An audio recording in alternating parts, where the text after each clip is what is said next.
क्या सुनने में अच्छा लगता है तब आप झारखंड को नहीं जानते हैं?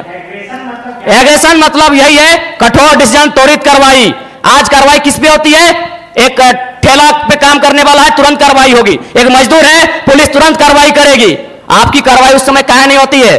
जब बड़े बड़े लोग आपकी गिरफ्त में आते हैं, बड़ी बड़ी मछलियां जाल में फंसती हैं, क्यों कार्रवाई नहीं होती? हम लोग आते हैं तो छोटा रहे या बड़ा रहे, जो गलत रहे उस पर कार्रवाई होगी। आज माननीय मंत्री दीदी बैठी हैं, आज माननीय मंत्री महोदय बैठे हैं, मंत्री तीन मंत्री बैठे हैं, आज प्रदेश अध्यक्ष महोदय बैठे हैं, सांसद महोदय बैठे हैं, झारखंड मुक्ति मोर्चा के फिलहाल पालनहार है बैठे, आज विधायक मैडम बैठी हैं, यहां भी एक विधायक बैठे हैं, यहां भी एक विधायक बैठे हैं।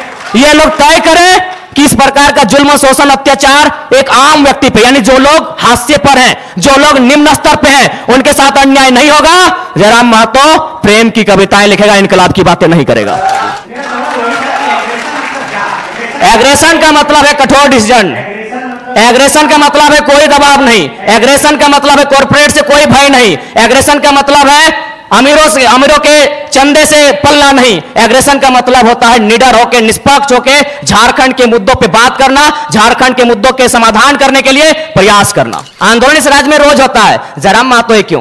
क्योंकि मैंने उन मुद्दों को टच किया, मैंने उस मुद्दों पे बात किया जो झारखंड की जरूरत थी, जिसपे झारखंड बात करना चाहता था। साफ शब्दों में झारखंड चाहता था कि बिल्ली के गर्दन में घंटी बांधी जाए, पर बांधेगा कौन?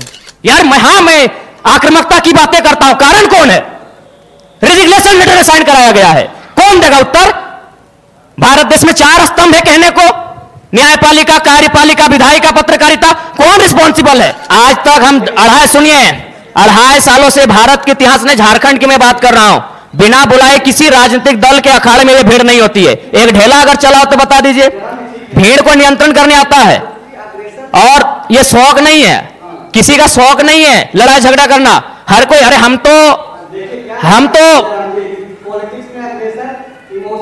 नहीं, एग्रेशन से अगर अच्छा काम हो रहा है, अगर एग्रेशन से किसी का भला हो रहा है तो एग्रेशन होना चाहिए। आखिर एग्रेशन शब्द बना ही क्यों है? देखिए, सबसे पहली बात, उन भय बिना प्रीत नहीं। उनके साथ अगर दोषी पाए जाते हैं तो कठोरतापूर्वक कानूनी कार्रवाई की जाएगी, और मैं बिल्कुल उसका पक्षधर हूं। क्योंकि अगर एक व्यक्ति पे कार्रवाई होती है और उस कार्रवाई से अगर हजारों स्टूडेंट को एक उम्मीद मिलती है, अगर एक व्यक्ति पे कार्रवाई होती है और हजारों किसानों की खुशहाली आती है, तो मुझे लगता है उस व्यक्ति पे कार्रवाई होनी चाहिए।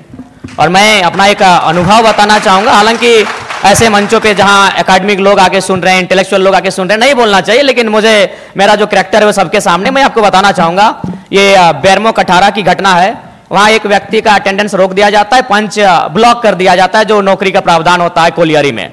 वो व्यक्ति हमारे पास आता है, आके हमें सुनाता है कि भैया ऐसा ऐसा बात है, मेरा कसूर इतना है कि झारखंडी है और हमें मतलब मेरा पंच को ब्लॉक कर दिया गया है, मेरे अटेंडेंस को रोक दिया गया है, तो कुछ उपाय किया जाए। तो हम उनको फोन लगाते हैं, तो हमने परिचय दिया कि सर ऐसा क्यों करते हैं, गरीब आदमी है, बड़ी मुश्किल से रोजगार चलता है, तो इनको पुनः रख लिया जाए। तो उधर से आवाज आई कि आप कौन बोल रहे हैं? तो हमने कहा कि हम जयराम कुमार महतो बोल रहे हैं, वर्तमान में गिरिडीह लोकसभा लड़े हैं। तो बोला नहीं, आपसे हम परिचित नहीं है। तो हमें लगा कि शायद वो विधायक या सांसद की पैरवी सुनना चाहते हैं। तो मैंने इतना कहा था कि 2 महीने के बाद चुनाव है, हम बेरमो भी लड़ेंगे, गोमिया भी लड़ेंगे, डुमरी भी लड़ेंगे। अगर वहां से कोई भी सीट जीत के आ जाते हैं तो आपको दामोदर नदी में ले जाकर डाल देंगे। विश्वास कीजिए, वो व्यक्ति का भी नाम बता देंगे, ऐसा नहीं हम झूठ बोल रहे। 10 सेकंड में उनका आवाज बदला कि जयराम बाबू बोलिए क्या बात है। अगर मेरे इस व्यवहार से उसका नौकरी बच जाता है तो मुझे अपने इस व्यवहार से कोई कंप्रोमाइज नहीं करना है। 24 साल आपने चला लिया श्रीमान करके, 24 साल आपने चला लिया नियम कानून की बात करके। हमें लगता है कि एक एग्रेसिव गवर्नमेंट आनी चाहिए, और मेरा यही एग्रेशन मुझ में रहेगा। क्योंकि मैं ना संजय मेहता जी के तर्ज पे मैं बरी से आता हूं, ना मैं चौपारण से आता हूं, ना मैं गढ़वा से आता हूं, मैं धनबाद से आता हूं। मैं एक घटना सुनाता हूं। सुरेश